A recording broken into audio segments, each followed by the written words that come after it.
하나님 말씀은 야고보서 1장 5절에서 11절까지의 말씀입니다.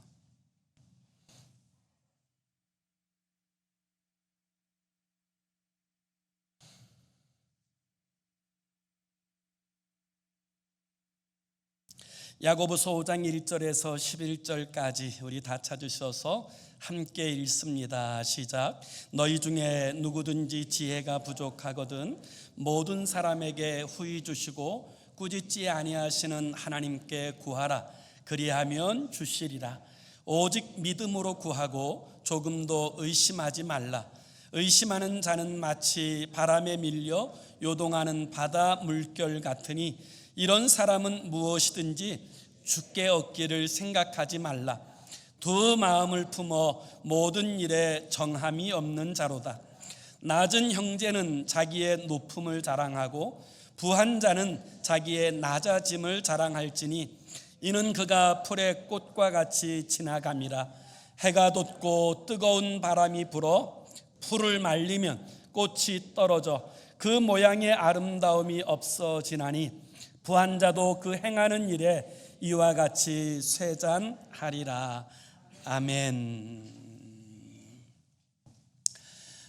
우리들은 지금 성도들이 어떻게 하면 성숙하고 온전한 신앙 가운데 성장할 수 있는지를 가르쳐주는 야고보서에 관해서 함께 주의 말씀을 묵상하고 있습니다.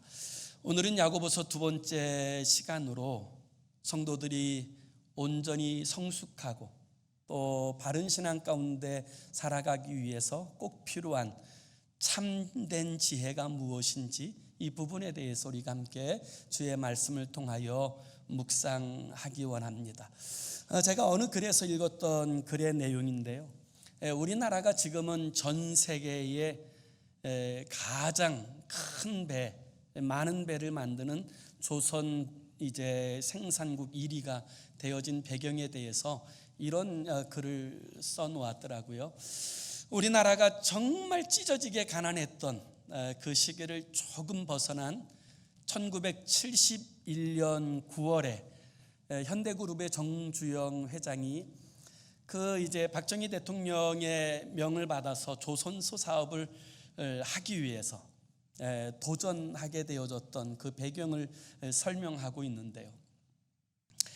영국의 바클레이 은행에 가서 우리나라가 조선 사업을 시작하려고 하니까 차관 좀 해달라 이렇게 부탁하게 되어집니다.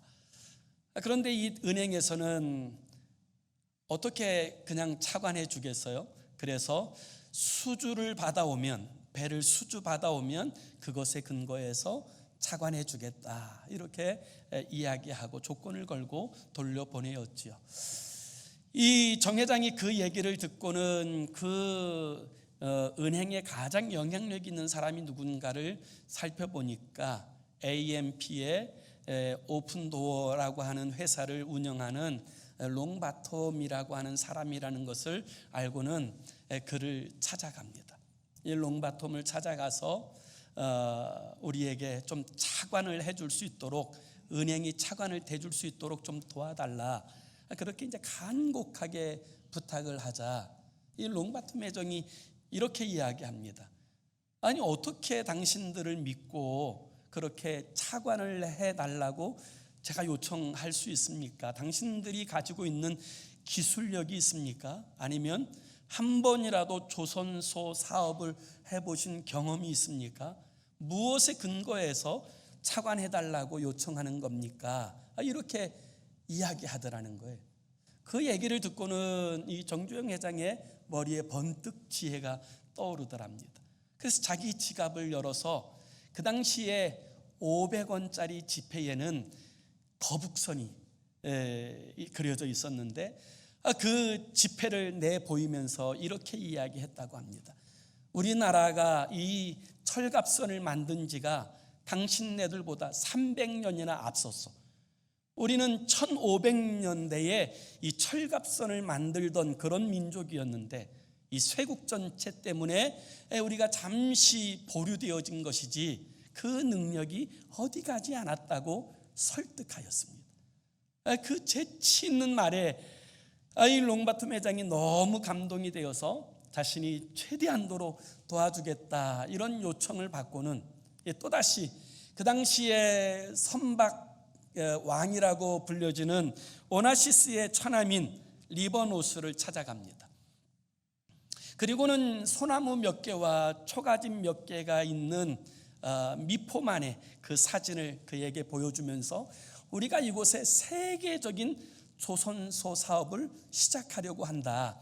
그러니 도와달라 요청하면서 똑같은 이야기로 전하게 되자 이 사람이 감동을 받고는 26만 톤 배 2척을 처음으로 수주합니다.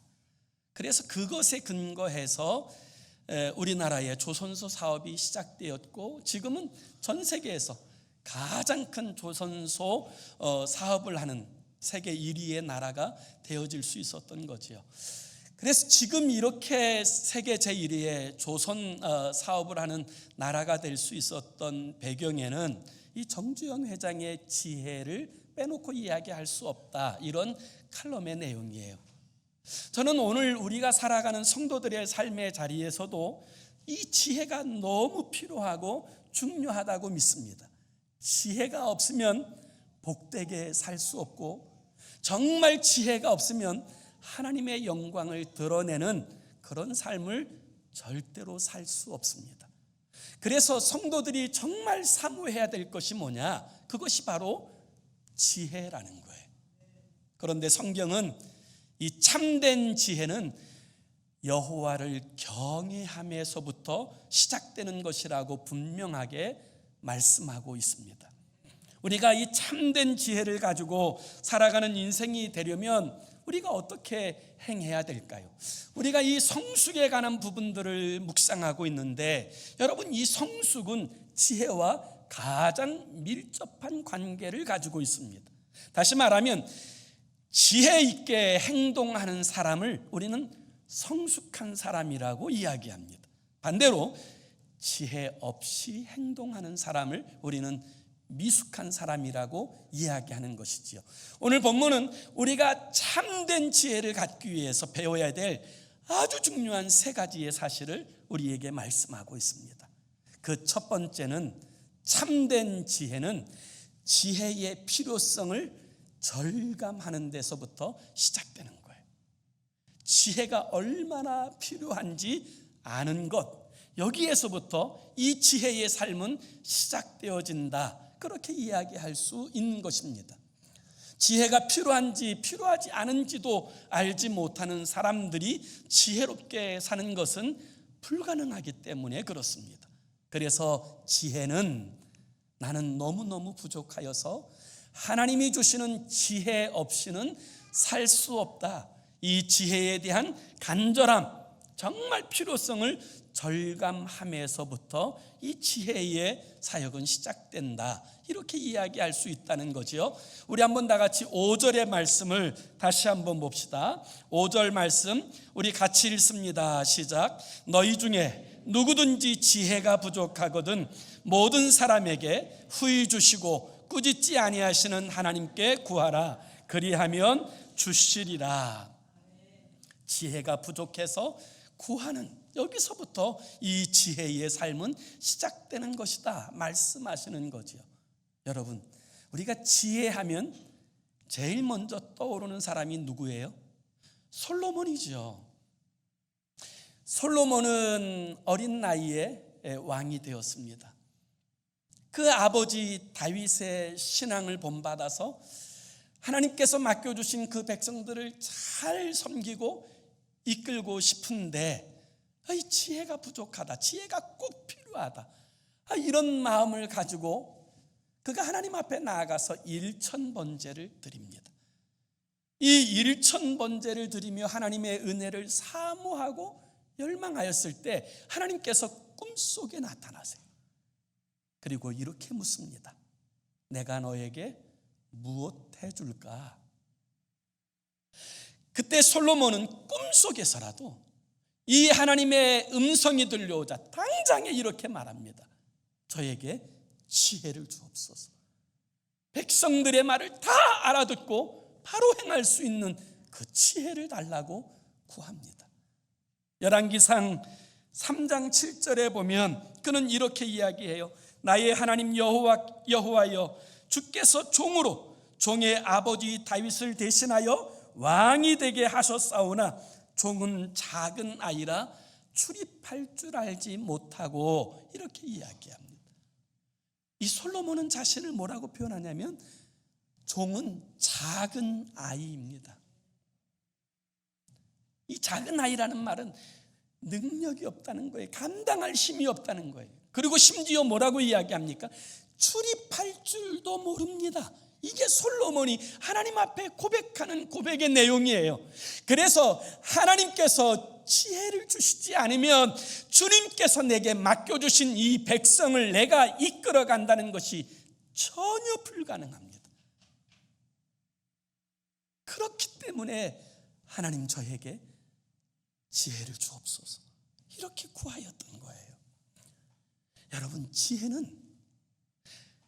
지혜가 있어야 바르게 살 수 있다라고 하는 지혜의 필요성을 절감하는 데서부터 시작되는 거예요. 오늘 만약에 여러분에게 오늘 밤에 하나님께서 꿈속에 나타나셔서 똑같이 내가 너에게 뭐 해줄까? 그렇게 물으신다면 여러분 뭐라고 대답하시겠어요? 솔직하게 어느 목사님의 글에 보니까 이 목사님이 그 여선교회 임원들을 교육하는 현장에서 똑같은 질문을 한번 해봤답니다.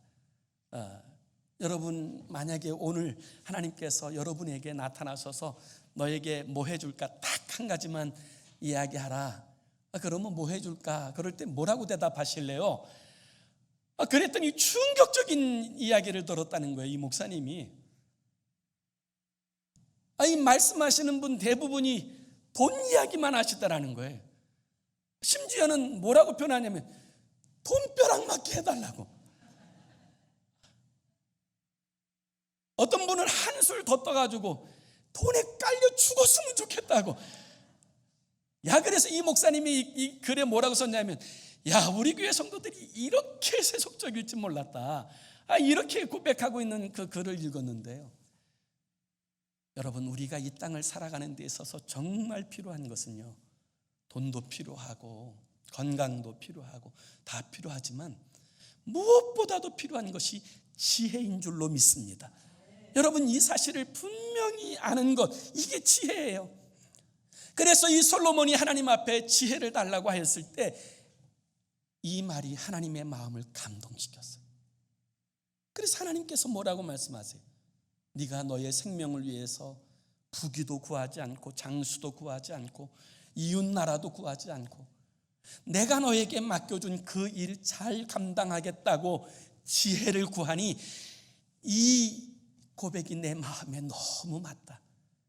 그래서 내가 너에게 지혜를 주는데 그 전에도 너와 같은 왕이 없고 이후에도 그런 왕이 나타나지 못할 만큼 내가 너에게 지혜를 주겠다. 그리고 네가 구하지 않은 그 모든 것까지 너에게 주겠다. 이렇게 말씀하셨어요.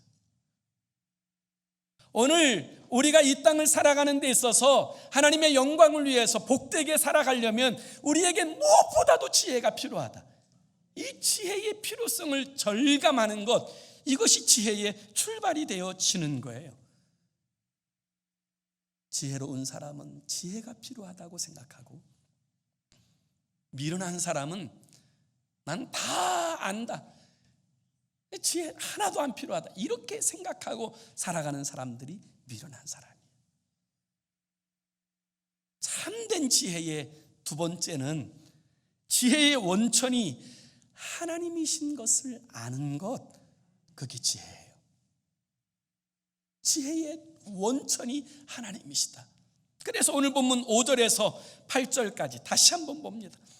너희 중에 누구든지 지혜가 부족하거든 모든 사람에게 후히 주시고 꾸짖지 아니하시는 하나님께 구하라.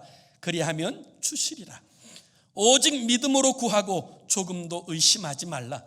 의심하는 자는 마치 바람에 밀려 요동하는 바다 물결 같으니 이런 사람은 무엇이든지 주께 얻기를 생각하지 말라. 두 마음을 품어 모든 일에 정함이 없는 자로다. 여러분, 참된 지혜의 원천은 하나님이세요. 하나님만이 지혜의 본질이세요. 모든 참된 지혜는 하나님께로부터 나오게 되는 줄로 믿습니다. 사람들이 그걸 다 망각하고 사는 거예요. 재밌는 이야기가 있어요. 어떤 남편이 너무너무 힘들면, 진짜 힘들 때는 자기 지갑에서 와이프 사진을 꺼내본답니다. 그러면서 이런 생각을 한대요. 내가 이런 여자하고도 사는데 세상에 못할 게 뭐가 있냐. 반면에 여자들도요, 너무너무 힘들면 그때 슬그머니 지갑에서 남편 사진을 꺼내본대요. 그러면서 무슨 생각을 하냐면, 내가 이것도 사람 만들었는데 세상에 못할 게 뭐가 있나. 이렇게 살아간다는 거예요. 여러분, 인생을 살아가는데 가장 필요한 것은요, 지혜예요. 그 지혜를 어디서 얻습니까? 많은 사람들은 그 지혜를 얻으려고 책을 봅니다. 저는 우리 성도들이 책을 진짜 많이 읽었으면 좋겠어요. 여러분, 때로 책은 우리가 이 땅을 살아가는 데 있어서 필요한 지혜를 제공해 줍니다. 저는 그것이 참 중요하다고 생각을 해요. 어떤 사람들은 그 지혜를 자신의 경험에서 얻는다고 고백합니다. 그 경험도 절대로 무시할 수 없지요. 그러나 여러분, 우리가 책에서 얻는 지혜나 경험에서 얻는 지혜는 사람마다 다르고 케이스마다 다르고 환경마다 다 달라요. 모든 이야기를 다 나에게 적용할 수 없어요. 지혜의 원천은 하나님이에요. 하나님이 주신 지혜는 우리의 어떤 상황에서도, 어떤 형편에서도 적용하고 우리를 복되게 승리하도록 이끌어주는 줄로 믿습니다. 그래서 참된 지혜는 하나님께로부터 온다, 이 사실을 아는 것, 이게 지혜예요. 그런데 하나님께서는 그 지혜에 대해서 우리에게 이렇게 말씀하세요. 그 지혜를 구하라고 말씀하세요. 그래서 이 믿음으로 하나님께 그 지혜를 구하는 것, 이게 지혜라는 거예요. 다시 한번 5절의 말씀을 다시 한번 우리 같이 읽습니다. 시작. 너희 중에 누구든지 지혜가 부족하거든 모든 사람에게 후히 주시고 꾸짖지 아니하시는 하나님께 구하라. 그리하면 주시리라. 하나님은 지혜를 구하는 자에게 후히 주시고 꾸짖지 아니하신다, 이렇게 말씀하세요. 여기 후히 주시고라는 이 단어가 헬라어로 하프로우스라는 단어로 사용되고 있어요. 이 뜻이 뭐냐면 관대하게 혹은 차별하지 않고, 이런 뜻이에요. 하나님은 어떤 사람도 차별하지 않습니다. 정말 하나님이 주신 지혜로 복되게 살기를 사모하는 그 사람에게 지혜를 주시되 후히 주시는 줄로 믿습니다. 그게 하나님의 뜻이에요. 지혜를 구하는 자에게 후히 주시는 것, 이게 하나님의 뜻이에요. 영국의 윌리엄 4세가 죽고, 그리고 그 뒤를 이어서 어린 소녀가 영국의 여왕이 됩니다. 18살밖에 되지 않는 이 어린 소녀가 영국의 여왕의 자리에 올라서게 되었을 때, 여러분, 영국의 역사서를 읽어보면 이 여인이 여왕이라고 하는 타이틀을 갖게 되어질 때 제일 먼저 한 일이 기도였어요. 그 기도가 그곳에 쓰여져 있는데 이렇게 기도했어요. 하나님, 나는 아무것도 모르는 어린 소녀입니다. 그런데 주께서 맡겨주신 일들을 제가 감당해야 되는데, 감당할 때 오직 하나님의 말씀대로 정치하게 도와주소서. 그리고 그때부터 그는 오직 하나님께서 말씀하신 그 말씀을 따라서 그 지혜를 구하면서 64년을 정치해요. 그러는 동안 그 나라는 영국 역사상 최전성기를 경험합니다. 선교사를 가장 많이 파송한 나라가 되고요, 그리고 해가 지지 않는 나라라고 하는 그런 이름을 들을 만큼 최전성기를 맞이해요. 그 여인의 이름이 빅토리아예요.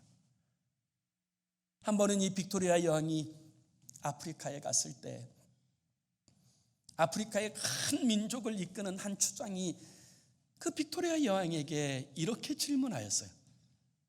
영국이 이렇게 번성하고 강성할 수 있었던 비결이 무엇입니까?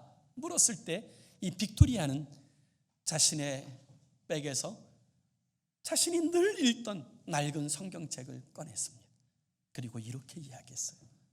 하나님의 말씀이 우리가 이 땅을 살아갈 때 강성하고 승리하는 비결이 되어지는 것입니다 라고 이야기하였어요. 맞습니다. 여러분, 우리는 하나님께서 주시는 지혜를 얻어야 이 세상을 살아가게 될 때 바르고 성숙하고 온전한 신앙생활을 할 뿐만 아니라 하나님의 영광을 나타내는 삶을 살아가게 되는 줄로 믿습니다. 그런데 우리가 이 지혜를 구할 때 정말 중요한 것이 있어요. 이 지혜를 하나님 앞에 달라고 기도할 때 어떻게 달라고 기도해야 되느냐? 오늘 6절에서부터 8절까지 보면 이렇게 이야기합니다. 오직 믿음으로 구하고 조금도 의심하지 말라. 의심하는 자는 마치 바람에 밀려 요동하는 바다 물결 같으니 이런 사람은 무엇이든지 주께 얻기를 생각하지 말라. 두 마음을 품어 모든 일에 정함이 없는 자로다. 하나님 앞에 지혜를 구하면 하나님은 차별하지 않고 누구에게나 후히 주시고 책망하지 않으세요. 그런데 그 하나님 앞에 지혜를 달라고 기도할 때 반드시 갖추어야 될 태도와 자세가 있어요. 그것은 무엇이냐면 우리가 믿음으로 구하면 주신다. 이 사실을 전적으로 신뢰하며 기도해야 된다는 거예요. 다시 말하면 정말 주실까? 기도한다고 응답하실까? 하나님이 내 기도에도 들으실까? 그와 같이 하는 자의 기도는 결코 듣지 않으신다는 거예요. 받기를 생각하지 말라라는 말이 한국말로 바꾸면 꿈도 꾸지 마라 이런 뜻이에요. 그렇게 기도하는 사람들이 응답받으려고 한다면 꿈도 꾸지 마라. 여러분, 기도라고 하는 것은 하나님을 전적으로 신뢰하는 자의 신앙 고백이에요. 그래서 전적으로 하나님을 믿고 우리가 믿음으로 구할 때 하나님께서 우리에게 지혜를 주시는 줄로 믿습니다. 어떻게 살아야 되는지 알게 하여 주시는 줄로 믿습니다. 예레미야 33장 3절에 너는 내게 부르짖으라. 내가 알지 못하는 크고 은밀한 일을 내가 내게 보이리라고 말씀하셨어요. 우리가 정말 하나님 앞에 기도하면 하나님의 계획하심과 그 뜻, 감추어진 그 아름다운 하나님의 뜻까지도 깨달아 알 수 있도록 역사하여 주시는 것입니다. 참된 지혜를 갖기 위해서 우리가 배워야 될 세 번째 레슨은 올바른 가치관을 알고 사는 것이 지혜라는 거예요. 올바른 가치관. 그래서 여러분, 사람들은 자랑하는 것을 보면 그 사람이 무엇을 추구하고 살아가는지, 어디에 가치를 두고 있는지를 알 수 있어요. 성도들도 마찬가지라고 저는 생각해요. 성도들이 이 내세우고 자랑하고 싶어하는 것들을 보면 그 사람이 무엇을 추구하고 어떤 가치를 가지고 살아가는지를 볼 수 있는 거지요. 그런데 오늘 본문에 보면 여러분, 올바른, 정말 하나님 앞에 올바른 가치를 가지고 살아가는 것, 이것이 지혜라고 말씀하세요. 그러면서 여러분 이제 9절에서 11절을 말씀하세요. 우리 한번 다 같이 9절에서 11절 말씀 같이 읽습니다. 시작. 낮은 형제는 자기의 높음을 자랑하고 부한 자는 자기의 낮아짐을 자랑할지니 이는 그가 풀의 꽃과 같이 지나갑니다.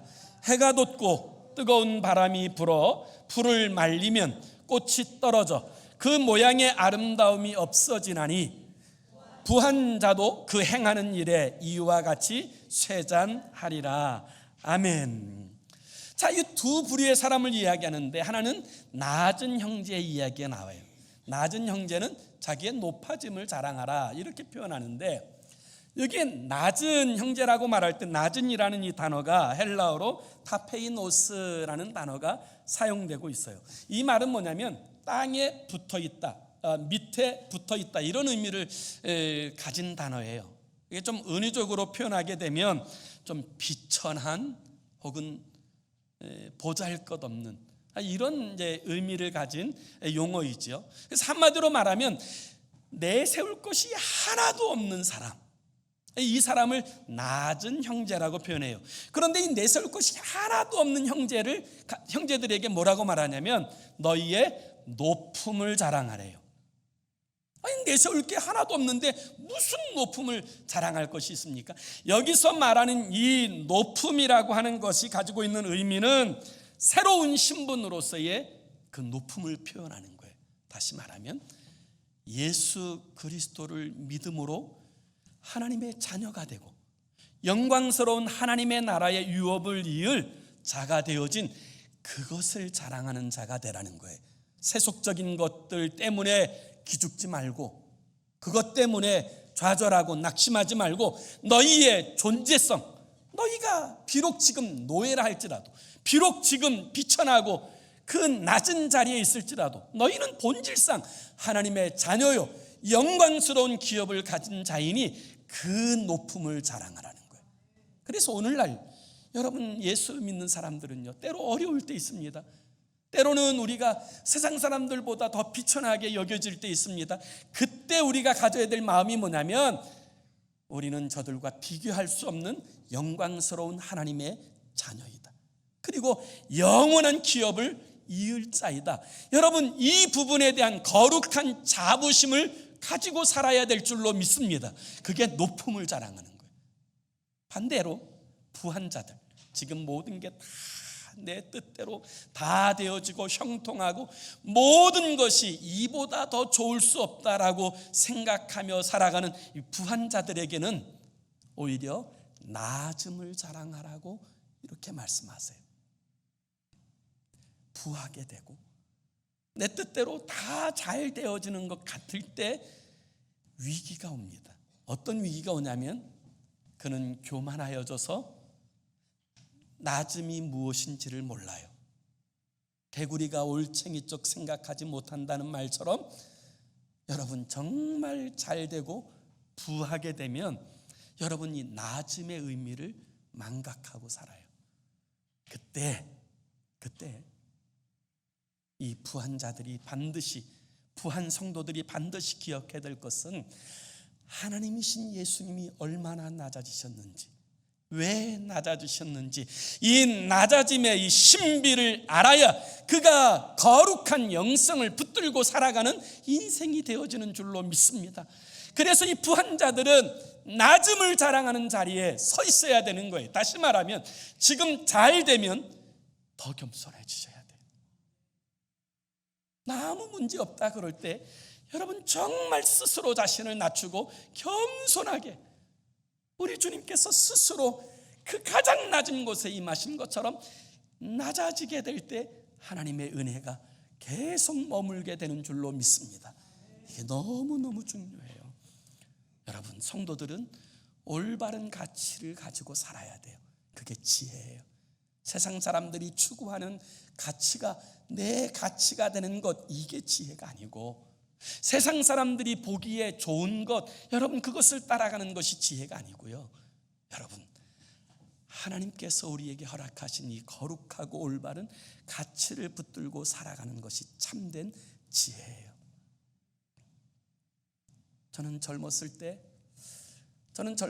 정말 제가 많이 영향을 받았던 사람 중에 한 사람, 그 사람이 바로 이어령이라고 하는 교수님이에요. 정말 그분의 책을 제가 읽으면서요, 야, 어떻게 이렇게 표현할 수 있지? 이렇게 글을 쓸 수 있지? 어떻게 이런 통찰력을 가질 수 있지? 제가 정말 많이 도전을 받았어요. 어떤 학자는 이렇게까지 표현하는 이야기를 들었어요. 이거 이어령 씨는 우리나라 5,000년 역사에 한 명 나올까 말까 그런 사람이라는 거예요. 그런데 문제는 이 이어령 씨가요, 지독한 반기독교주의자였어요. 지독한 반기독교주의자였는데, 이분이 예수 믿고 이제 훗날 세례받기 2년 전까지만 해도요, 서울의 한 교회에서 집회가 열렸는데, 그 집회가 어떤 집회였냐면, 한 사람이 이제 나와서 자신이 왜 예수를 믿게 됐는지, 어떻게 예수를 믿게 됐는지 그 간증을 합니다. 그럼 두 번째 사람이 나와서 나는 왜 예수를 안 믿는지 반대로 간증을 해요. 이 두 번째 나온 사람이 이어령 씨예요. 자신이 왜 예수를 안 믿는지 그것을 많은 성도들 앞에 이야기했던 사람이 이어령 씨인데, 이 사람이 하나님을 만나요. 하나님을 만나고 세례를 받고, 그리고 나서 완전히 변화되어지는데, 그 후에 지성에서 영성으로라고 하는 그 책에도 보면 저는 충격적인 고백을 봤어요. 그가 뭐라고 고백하냐면 이렇게 이야기하더라고요. 내 지성은 완전히 무력하다. 하나님 앞에서 내 지성은 아무것도 아니었다. 여러분, 충격적이지 않습니까? 하나님 앞에서 내 지성은 아무것도 아니다. 사도 바울도요, 지성인 중에 지성인이었어요. 유대 역사상 가장 뛰어난 랍비인 가말리엘의 후생이에요. 누구보다도 지식을 자랑하는 그런 사람이었지만, 부활하신 주님을 만나고 나서는요, 예수 그리스도를 아는 지식이 너무 고상하여 내가 그동안 추구하고 내가 그동안 가장 소중하게 여겼던 모든 것을 배설물로 여긴다. 여러분, 참된 지혜는 오직 하나님께로부터 오는 거예요. 우리가 이 땅을 살아가는 데 있어서 정말 복되고 지혜롭게 살려면 여러분, 하나님의 말씀을 날마다 묵상하고, 그리고 날마다 하나님의 지혜를 구하며 살아야 돼요. 매 순간마다 하나님의 지혜를 구하고, 하나님의 지혜만이 오늘 우리를 살아가게 하는 능력과 힘이 되어진다는 사실을 인정하고, 그 지혜를 힘입어 이 세상 가운데서 하나님의 뜻을 세워내고 주의 영광을 나타내는 저와 여러분의 삶이 되기를 예수 이름으로 축원합니다. 기도합시다. 우리 함께 같이 기도하기 원하는데요, 이렇게 기도했으면 좋겠어요. 주님, 우리에게 참 지혜를 주소서. 그리하여 하나님의 영광을 나타내는 복된 삶을 살게 하여 주시옵소서. 세상의 권세, 부귀 다 가져도 하나님 알지 못하면 참 지혜를 갖는 것이 아니에요. 예수 믿지 않으면 참 지혜가 아니에요. 그러므로 진정으로 성숙하게 하나님의 기쁨이 되는 삶을 살기 원한다면 이 하나님이 주시는 지혜의 필요성을 절감하고 하나님께 지혜를 구하며 그 지혜를 힘입어서 살아야 돼요. 오늘 하나님 그 지혜를 주옵소서. 그리고 그 지혜를 통하여 하나님 두신 삶의 자리를 하나님의 나라로 세워가는 우리가 되게 해달라고 우리 함께 합심으로 기도하겠습니다. 하나님 아버지, 우리에게 아버지 참된 지혜를 주소서. 아버지, 세상이 주는 그런 거짓 지혜가 아니라 하나님께로부터 말미암는 참된 지혜, 아버지 우리를 살리는 참된 지혜, 우리를 통하여서 이 땅을 복되게 하는 참된 지혜, 하나님의 영광을 나타내는 참된 지혜를 주옵소서. 그리하여서 아버지 하나님의 영광을 나타내는 복된 삶을 살게 하시고, 아버지 하나님, 우리가 걷는 모든 삶의 자리에서 하나님의 선하신 뜻을 이루어 가도록 통치하시고 우리 주님 역사하여 주옵소서. 어리석은 자가 되지 않고 지혜 가운데 행하게 하여 주옵소서. 사랑하는 주님, 우리 주님께서는 하나님의 사람들이 어리석은 자로서 하나님의 영광을 가리는 자가 아닌 지혜로운 하나님의 자녀로서 하나님의 나라를 세워가는 주의 성도가 되기를 원하여 우리를 부르신 줄로 믿습니다. 아버지, 그러기 위해서 우리에겐 지혜, 참된 지혜가 필요합니다. 아버지, 이 지혜가 필요하다는 사실을 날마다 절감하면서 하나님께 지혜를 구하고 주님 주신 지혜를 통하여 이 땅 가운데 하나님의 나라를 세우는 우리의 삶이 되게 하여 주시옵소서. 예수 그리스도의 이름으로 기도 올리옵나이다. 아멘.